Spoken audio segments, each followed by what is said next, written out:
37.000 millones de toneladas de carbón. Esto es nuestro impacto como sociedad, ¿no? El grueso por la quema de combustibles fósiles, carbón, gas, petróleo y todas sus formas derivadas, ¿no? Gasolinas y demás, diésel. Ahí lo que tienen es un gráfico que muestra la responsabilidad diferenciada de las emisiones. O sea, si miran, bueno, aquí son aquí es la forma en la que los tipos de consumo de energía y en qué se gastó, ¿no? O sea, si miran el rojo, que son los combustibles líquidos, estamos hablando prácticamente gasolinas y diésel, es lo más importante. Vean cómo se dispara casualmente a partir de 1900, cuando aparece el automóvil, ¿no? Y el crecimiento fuerte es en la década de los 40, después de la Segunda Guerra Mundial, cuando entra, porque acuérdense las clases de historia. En la Segunda Guerra Mundial, ¿qué es lo que sucede?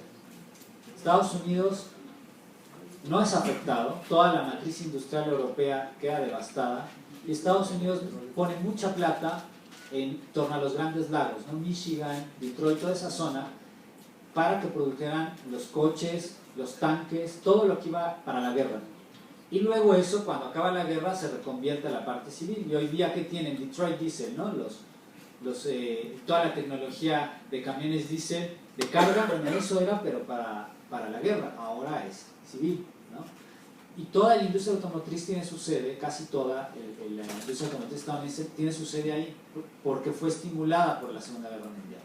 Entonces, cuando ya no hay guerra, empieza el mercado civil de coches a consumir una cantidad de gasolina inaudita, y por eso es que prácticamente es una línea vertical. Y luego lo demás, vean, bueno, cemento es bien interesante, es la línea moradita que está, la segunda hasta abajo, que tiene que ver con el proceso de urbanización. El cemento demanda mucha energía. Adivinen cuáles son nuestras empresas más importantes de México. Pemex, Comisión Federal de Electricidad, ¿no? Y cemento. Tenemos las industrias más contaminantes, como las industrias de vanguardia de nuestro país. La siguiente.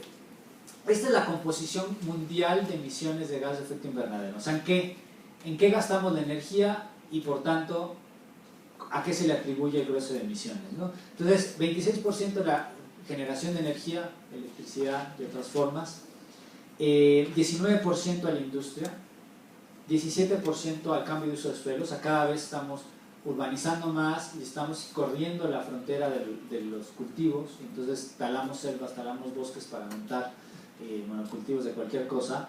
Y por último, para no irme a los chiquitos, tenemos el tema del transporte, ¿no? Estos datos son del Banco Mundial 2009.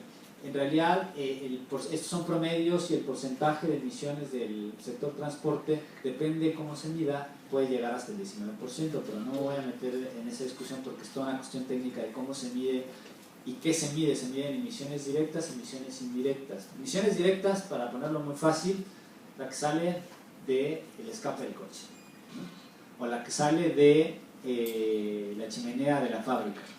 Las emisiones indirectas es cuánta energía está detrás de esta botella cuando se produjo, se emitió y yo me la estoy tomando.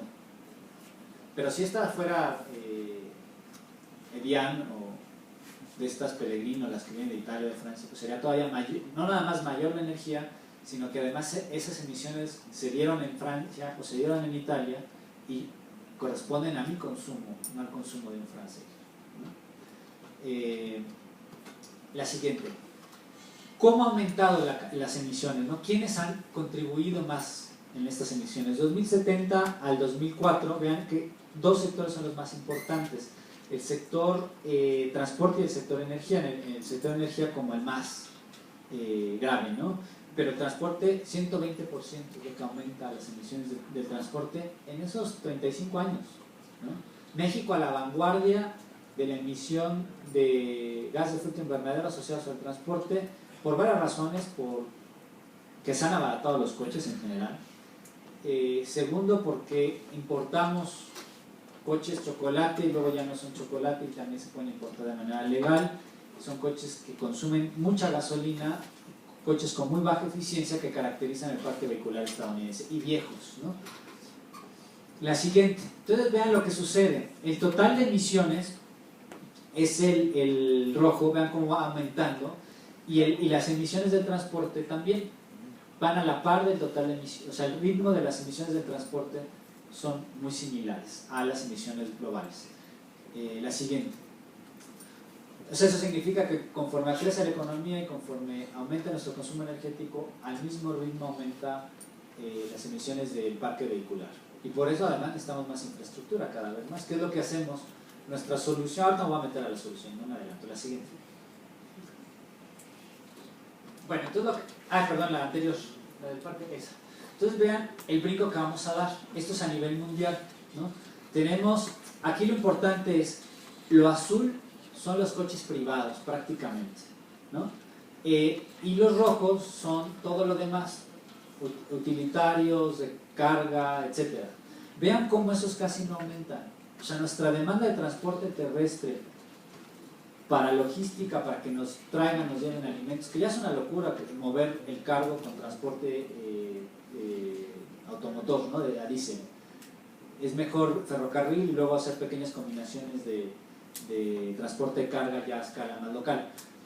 Pero vean lo que está ahí, casi poco menos que se triplica el parque privado, el automóvil pequeñito. Entonces, aquí es bien importante cómo uno mira las cosas. ¿Qué contamina más? ¿Un coche, un Matiz o un Hummer? ¿Por qué? ¿Cuántos Hummers hay y cuántos Matiz hay? Entonces, depende cómo uno mida, ¿no? Claro, el Hummer es altamente despilfarrador, pero ¿cuántos Hummers hay en el Parque Vehicular Nacional y cuántos hay de Matiz? Entonces, esto es bien importante. Esto se llama las narrativas de las mediciones. Entonces, ¿cuál es la narrativa de nuestra medición para ver cuál es la lógica? Porque claro, yo puedo argumentar las dos cosas. El Hummer es altamente ecológico porque si usted midra cuántas emisiones genera el parque vehicular de Hummer, no llega ni al 0.5% a nivel país. En cambio, el Tsuru es el peor, ¿no? Yo que se me estoy inventando, ¿no?, los datos, pero yo lo puedo decir y tengo los datos para comprobarlo. Pero estoy perdiendo digamos, la visión compleja e integral del problema. El problema es la cantidad de parque vehicular, que es enorme, y el coche chiquitito, que es muy eficiente como unidad, cuando lo miro como sistema, se vuelve altamente ineficiente. Entonces, no estoy apoyando las Hummers. La siguiente. Entonces, nada más les muestro cómo es que efectivamente para América Latina el transporte es algo muy importante. Fíjense cómo el sector transporte, ahí figura el 34% de las emisiones de la ciudad de Buenos Aires. La siguiente. En Sao Paulo el sector transporte es el 54%. Si nos vamos a la siguiente, que es nuestro caso, tenemos 44%. Y entonces entremos unos 5 o 10 minutitos al tema de transporte y terminamos. La siguiente, ¿no? Aquí, en el caso de transporte, hay una serie de variables. Es muy complejo el caso de transporte, porque depende de muchas cosas. Depende de la densidad urbana, del grano de las ciudades. Significa cómo es la traza, qué tan chiquitas o qué tan grandotas son las cuadras. Eso es el grano. ¿Cuáles son las tipologías de infraestructura que tenemos? ¿Cuál es el tipo de transporte que tiene mucho más peso en el movimiento de mercancías y en el movimiento de la gente, ¿no? ¿Qué tanto están integrados unos y otras modalidades, ¿no? Lo que tenemos hoy día es una tendencia a número de transportadas por vehículo cada vez menor, porque estamos aumentando nuestro parque vehicular privado y reduciendo nuestro sistema de transporte público. En términos de gente transportada, ¿no? Evidentemente uno se mete al Metrobús y cada vez parece que eso tiene más capacidad. No sé cómo cabe tanta gente en el hora pico, ¿no? El tiempo promedio de viaje está aumentando, porque cada vez hay más coches en las calles y cada vez hay menos movilidad en esta infraestructura, y por lo tanto hay un aumento mayor de emisiones, no solo porque hay más parque vehicular, sino porque cada vez se mueve menos o se mueve más lento ese parque vehicular, ¿no? La siguiente, por ejemplo, fíjense lo que está pasando. 2007, transporte carretera, 82% del total de movilidad de pasajeros en Estados Unidos, ¿no? Perdón, en Europa, 88% en Estados Unidos. O sea que el tren no es importante ni en Europa ya, que era una cosa muy importante, ¿no? Un sistema de transporte que han logrado defender los europeos, pero en los últimos 50 años se desbancan al tren y la gente se está moviendo con coche. En México, bueno, ya ni tenemos eso, ¿no? El transporte de carga, a eso sí tenemos. Vean cómo sigue dominando el transporte por camión. 91% del total de toneladas transportadas por kilómetro en Europa y del 74% en Estados Unidos. Ellos que tienen trenes para transporte de pasajeros y ellos que tienen trenes de mucho mayor capacidad de carga y velocidad que nosotros. O sea, nuestros datos son un poquito peor, ¿no? La siguiente. ¿Qué es lo que estamos haciendo nosotros? Muy rápido, son 2 láminas en la Ciudad de México, ¿no? Estas son las medidas de adaptación. Ustedes se meten a la página de la Secretaría de Medio Ambiente de la Ciudad de México, van a encontrar, este es el resumen para que no se lean todo el informe, son 3 rubros para mitigación, perdón, para adaptación. Significa cómo, ahora qué hacemos, ya que viene el cambio climático, ahora cómo reaccionamos y nos protegemos. Y mitigación significa cómo reducimos las emisiones, ¿no? Entonces, ¿cómo nos adaptamos? Bueno, que nos avisen de manera temprana sobre cualquier riesgo, ¿no? Monitoreo hidrometeorológico si hay un evento climático extremo, manejo de microcuencas, etcétera, etcétera. Respuesta de mediano plazo, y más o menos son lo mismo, pero entran unas nuevas medidas como cuestiones de reforestación. Ellos le llaman naturación de azoteas, que en realidad es azoteas verdes, y reducción del efecto albedo, que es, el efecto albedo es cuando entran los rayos solares, cómo se refleja o se absorbe esos rayos solares, ¿no? Entonces, cuando se absorbe el calor, por eso las ciudades la Ciudad de México es 4 grados más caliente que si nos salimos de la Ciudad de México, porque el asfalto, que es negro, absorbe el calor. Entonces, si pintamos las azoteas de blanco o bajamos el color negro del asfalto a un gris más o menos, no tan oscuro, lo que tendríamos entonces es un mayor reflejo de los rayos y por lo tanto decrecería la temperatura de la ciudad, ¿no? Entonces están hablando de este tipo de cosas. Las azoteas verdes ayudan a este tipo de cosas, ¿no? A que el calor no lo absorba la ciudad. Y luego el tema de educación y comunicación. La que me interesa es la siguiente, que son las medidas de mitigación. Voy a obviar el tema de energía, agua, y bueno, nada más les voy a comentar el transporte. Ahí pueden ver también que está el tema de residuos, ¿no? ¿Qué es lo que está proponiendo? Ciclovías, el tranvía Centro Histórico Buenavista, que se cayó ese proyecto, a ver si lo retoman en algún momento. Renovación del parque vehicular de la red de transporte de pasajeros, que eso es bien interesante porque simplemente es cambiar un camión viejo por uno nuevo. El nuevo emite menos emisiones, sí, porque bueno, si es más eficiente y es de Euro 5, yo no sé, digamos, si el motor es más eficiente, sí es mejor, pero su construcción requirió mucha energía y muchas emisiones también.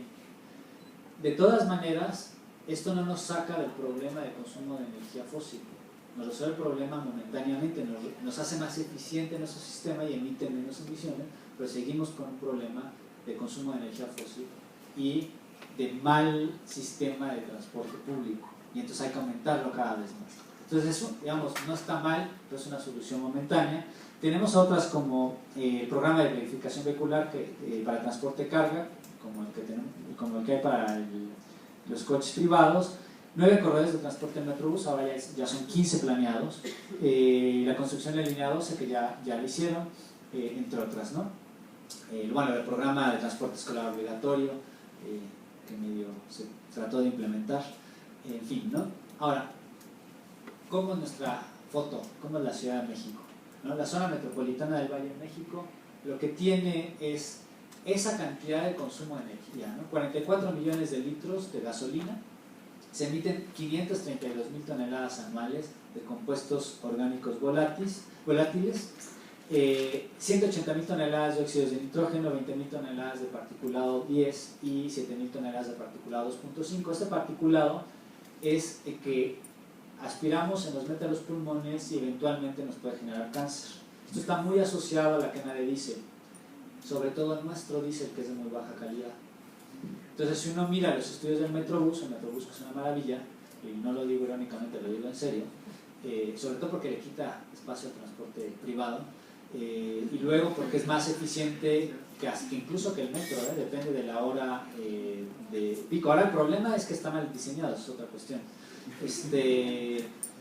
Pero sí, porque váyanse a la hora pico al Metrobús de Insurgentes, por ejemplo, y hay 4 camiones en línea, el cuarto esperando a ver a qué hora arranca el primero. Y entonces hay una cola, hay tráfico en la línea privada o exclusiva del Metrobús.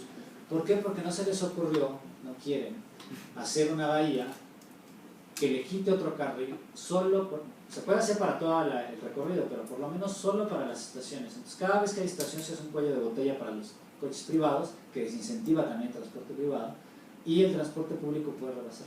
Y entonces puedes meter el lechero, que va a cada estación, puedes meter otro que vaya cada 3, 4 estaciones, o un express que va de principio a final. Y eso es mucho más rápido, descargas los distintos autobuses y no van todos metidos en un camión a reventar, cuando unos van a la siguiente estación y otros van a la última. Y entonces uno mira los estudios del Metrobús y lo que tiene es que el particulado es mucho más alto en toda la calle Insurgentes que las calles aledañas, porque están quemando diésel de baja calidad. Cuando se miró esto, dijeron, vamos entonces a quemar diésel de buena calidad. Eso no resuelve el problema, baja solamente la cantidad particulada. Pues se empezó a importar el diésel de Holanda. Vaya ahorro de dióxido de carbono, ¿no?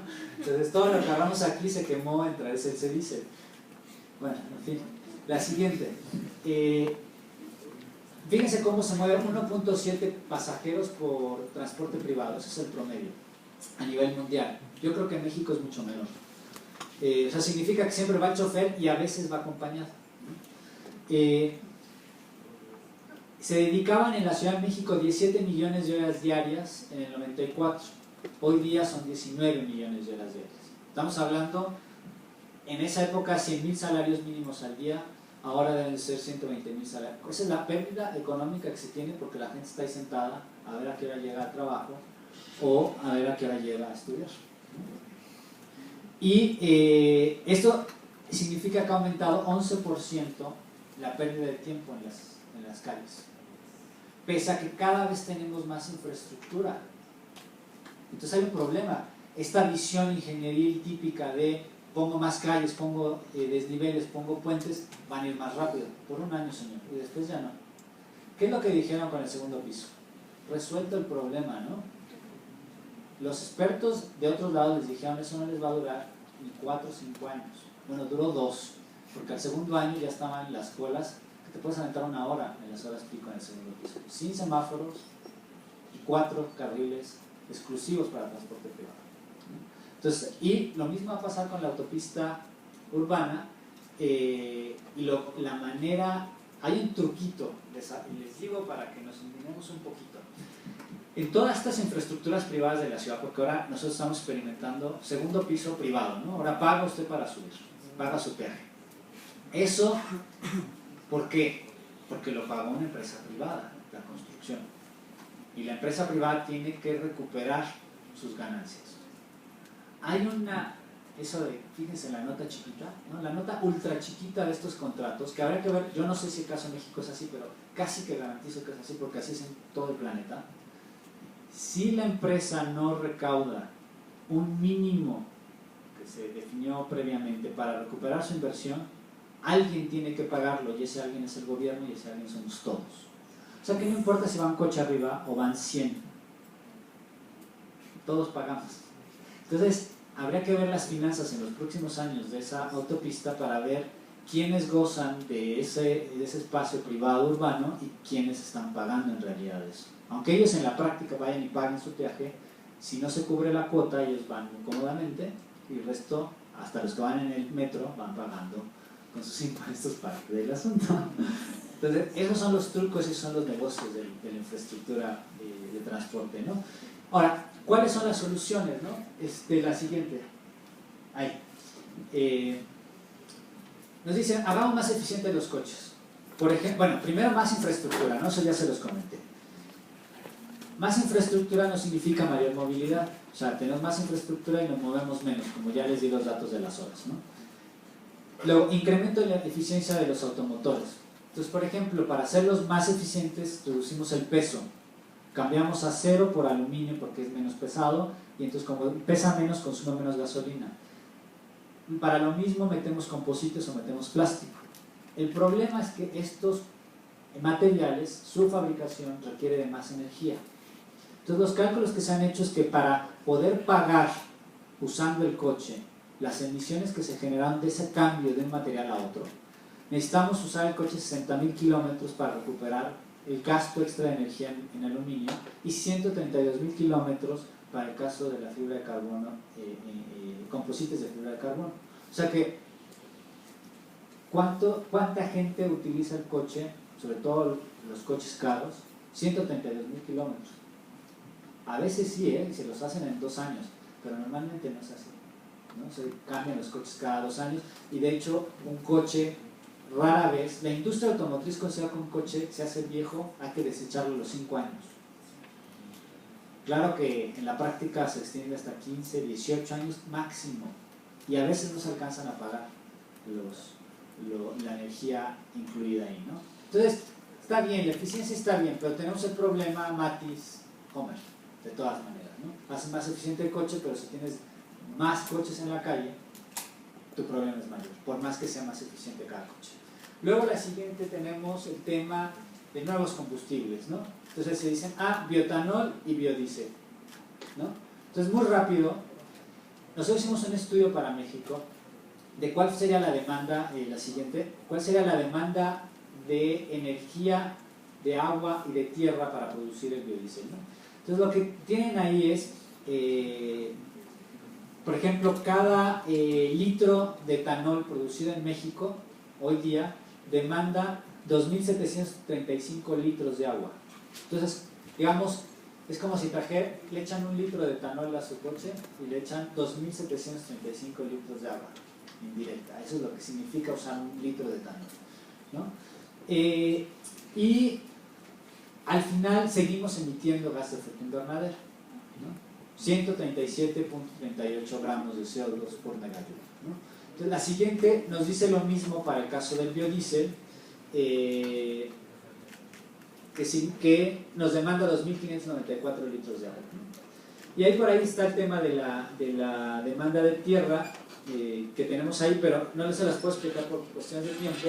Pero si nos vamos a la siguiente, ahí nos resume el asunto, ¿no? O sea, si sembramos todo el país de caña y todo el país de palma aceitera o palma africana, donde se pueda sembrar, porque no en cualquier lado se puede sembrar, nos alcanzaría para un máximo del 20% de mezcla, o sea, 80% gasolina convencional y 20% etanol de caña. Y luego nos vamos con el diésel y es lo mismo, 95% diésel de petróleo y 5% de aceite de palma o de biodiesel. O sea, nos está diciendo que vamos a destinar una porción muy importante de tierra a nivel nacional para que queme 30% de la población la energía esta generando gas de efecto invernadero y no solucionamos el problema del todo, de todas maneras. ¿Por qué? Porque no nos alcanza una mezcla mayor todo el país y el consumo de gasolinas va a aumentar al 2025. Ahora no recuerdo el dato, pero va a aumentar bastante. Para la Ciudad de México no tanto, pero para nivel país sí. Y eso lo hicimos para un proyecto justamente del PINC. La siguiente. Ahí les muestra cómo efectivamente lo que se pase de 100 ahí, ¿dónde está? Lo que se pasa de 87.5, perdón, que es la del petróleo, ¿no? La que tienen acá. Todo lo que esté arriba de 87.5 significa que emite más gas de efecto invernadero que 1 litro de gasolina convencional. O sea, que la colza, la palma, la soya y las arenas bituminosas, es petróleo pesado, todo eso es peor que lo que estamos usando hoy día de gasolina convencional. y lo que está abajo es un poquito mejor. ¿Ok? Pero no nos resuelve el problema de todas maneras. Entonces, la apuesta a los biocombustibles es problemática, porque no te resuelve el asunto del clima del todo, porque favorece el uso de tierra para beneficio de una población muy chiquitita que se mueve en transporte privado, esencialmente, aunque hay biodiesel y se usa para transporte público, pero esto no es la gran utilidad, y sobre todo porque pelea por los recursos para la producción de alimentos. O sea, es agua para la palma o para la caña, se puede usar para sembrar maíz, para sembrar frijol, en un país en el que nos informan que tenemos, que eran 15 millones, ¿no?, de gente con problemas de acceso a alimentos suficientes, y por eso el programa del gobierno actual, ¿no? La siguiente. Entonces, ¿qué es lo que necesitan? ¿Cómo se piensa un cambio en el sistema de transporte, ¿no? Tenemos que pasar de transporte a movilidad. Ya no se trata de mover cosas y de mover gente de un punto a otro, sino realmente cómo se mueve de manera integral la gente y las mercancías, en el que haya rasgos muy importantes para el caso de transporte de pasajeros. O sea, la movilidad sustentable requiere de accesibilidad, o sea, que tengas un punto de transporte público cercano, asequible, barato, de buena calidad, eficiente, que sea seguro, que es otra cuestión muy importante, y lo menos contaminante posible. O sea, para llegar a ese punto nos falta un montón, ¿no? La siguiente, y no estamos hablando de si ese transporte se mueve con energía fósil o no, estamos diciendo que lo menos contaminante posible, ¿no? Pero digamos, los pasos iniciales, empuja el transporte público. ¿Por qué no invertir? Si se mueve el 70% de la gente en transporte público, ¿por qué no el 70% de los recursos se va al sistema de transporte público? Bueno, porque hay unas simetrías de poder, y los que votan y los que tienen las fábricas y los que tienen dinero es el 30%, y las presiones son muy fuertes para que los gobiernos mantengan esta asimetría o esta relación inversa entre gasto público e infraestructura para una modalidad de transporte, y esto hay que irlo cambiando. Hay muchas maneras, con impuestos a los coches privados, con impuestos al estacionamiento, reduciendo los espacios de estacionamiento. Usted, si va al centro, no hay lugar para estacionarse, ya está. O hay X cantidad, mejor me voy en metro. De esta manera que vas desincentivando, ¿no? Promoción de la movilidad no motorizada, lo que incluye diseño, planeación y emplazamiento de infraestructura adecuada, no las ciclovías de Coyoacán, que uno abre la puerta y si pasa el de la bici, ya te lo llevaste. O el carril central de Avenida México, ¿no?, que hay 4 carriles. Uno están los coches estacionados de cada lado, entonces quedan 2. Y los 2 de medio tienen una bici enorme pintada en el centro que está todo el tiempo llena de coches. ¿Dónde está la ciclovía? Eso es una vacilada. Pero esa es la política pública de ciclovía del centro de Coyoacán, que es broma. Entonces hay que hacer eso bien en serio. Además, ¿para dónde? ¿A dónde van esas bicis? ¿A qué sistemas de transporte público? ¿Puedes subir tu bici al metro en un día a cierta hora, ¿no? Esto, por ejemplo, no va a Europa, va a Estados Unidos, hay vagones especiales para los que traen bicis, y ahí se van. Y claro, se van peleando entre las bicis y el metro, pero vas integrando una modalidad con la otra, ¿no? Mejora la regulación logística de la entrada de cargo a las ciudades. En México, Bimbo, Coca-Cola, Nestlé, todas estas enormes se han opuesto de manera muy fuerte a que les regulen la logística de cargo. Por ejemplo, diciéndole, usted solo puede hacer entrega de cargo de las 11 de la noche a las 4 de la mañana, si quiere. Entonces significa pagar salarios en la noche, etcétera, etcétera, y descargas. La ciudad, 40% puede llegar a ser la cantidad de coches que van vinculados a la movilidad de mercancías. Entonces, por lo menos los grandes trailers los sacas de la jugada todo el día, que es cuando está el tráfico pesado. Bueno, eso no quieren, y hay un lobby tremendo para que esto no se regule.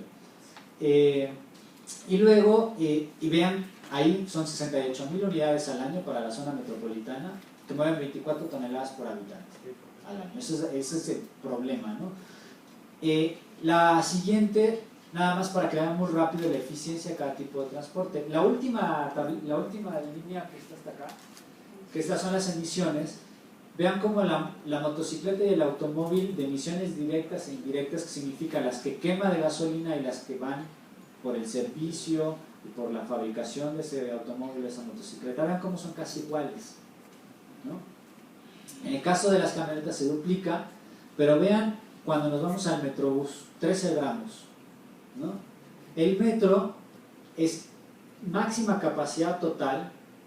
Aquí se asume la gente legalmente que debe de ir, ¿no? Legalmente es casi igual que el Metrobús, pero como no va la gente legalmente que tiene que ir, sino va como 5 veces más, es altamente eficiente el metro, ¿no? El problema del metro es que no va todo el tiempo retacado, y entonces uno tendría que hacer una media de realmente cuánto es y eso ya están hechos los cálculos, ya los hicimos, de cuánta energía utiliza y cuántos pasajeros mueve al año, y sigue siendo el segundo más eficiente con respecto al Metrobús. El Metrobús es un poquitito más eficiente que el metro si consideramos esto. Lo que pasa es que son dos sistemas distintos, uno va por debajo, otro va por arriba. Además yo le apuesto mucho al Metrobús porque quita el coche de las calles, etcétera, etcétera, ¿no? Bueno, y las últimas, me parece, 2 láminas, ¿sí?, tienen que ver con algunas otras apuestas, ¿no? Exigencia de criterios mínimos de eficiencia energética del parque vehicular, que apenas lo están haciendo, cuando ya se hizo en Estados Unidos desde los 80, obviamente. Además, hay una historia lindísima ahí. La razón por la que aparecen las SUV, las camionetas estas, es porque ese chasis es un chasis de trailer, chiquito. ¿Por qué hicieron un coche en un chasis de trailer chiquito? Porque la regulación decía en Estados Unidos, si usted está haciendo un coche, tiene que cumplir con X grados de eficiencia. Si es un tráiler, pues los grados de eficiencia son menos exigentes. ¿Cómo sabemos si es un tráiler o un coche? Pues por el chasis. Bueno, entonces yo pongo un coche en un chasis de tráiler, es una camioneta SUV, y no cumplo con la eficiencia que me obliga la nueva regulación. Y listo. Entonces los empresarios son tremendos para hallar las grietas, y en Estados Unidos tuvieron que hacer una nueva legislación de eficiencia hace 2 años, porque se brincaron la de los 80s. Entonces, una buena regulación de eficiencia, mejora en la señalización, oferta de información en tiempo real, implementación de sistemas